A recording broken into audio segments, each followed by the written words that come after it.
Il n'est pas encore candidat, mais est omniprésent dans les médias. Ces dernières semaines, Éric Zemmour a pourtant été écarté de l'antenne de CNews, une chaîne sur laquelle le polémiste travaillait et où il monopolisait le temps de parole. Pendant un mois, en mai dernier, les journalistes de complément d'enquête ont regardé les émissions de Face à l'info et ont publié un décompte qui interpelle. Selon eux, sur 1 heure d'émission, Éric Zemmour avait la parole pendant plus de la moitié du temps. Plus incroyable encore, le polémiste aura parlé près de 11 heures sur la totalité du mois de mai. Bien plus que tous ses adversaires déclarés ou supposés à la présidentielle réunie, note l'émission Complément d'enquête, qui sera diffusée ce jeudi 4 novembre. Et pour cause, selon le décompte du CSA, ses probables adversaires sont bien loin.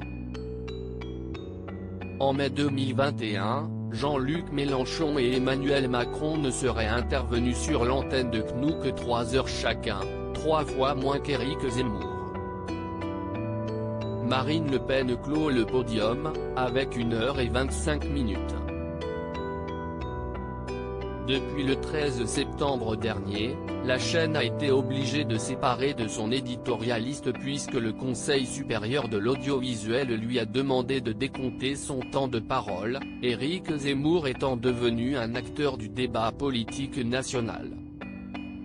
CNews a regretté cette décision du CSA qui prive des millions de téléspectateurs des interventions du chroniqueur et ce bien qu'Éric Zemmour ne se soit pas déclaré candidat à l'élection présidentielle qui aura lieu dans 7 mois.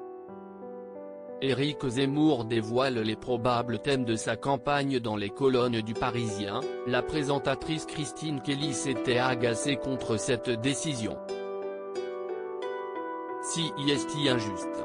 Ça me surprend que le CSA ait décidé de le décompter comme acteur politique. En tant qu'ancienne membre du CSA, j'ai moi-même refusé de décompter le temps de parole des éditorialistes, notamment pour Éric Brunet, comme la gauche me le demandait, affirmait-elle. Je n'aille pas non plus décompter celui d'Audrey Pulvar qui était présente au meeting de son compagnon de l'époque, Arnaud Montebourg, avec une rose à la bouche. Toujours pas officiellement lancé dans la course à l'Élysée, Éric Zemmour a fait son retour dans Face à l'info ce jeudi 4 novembre.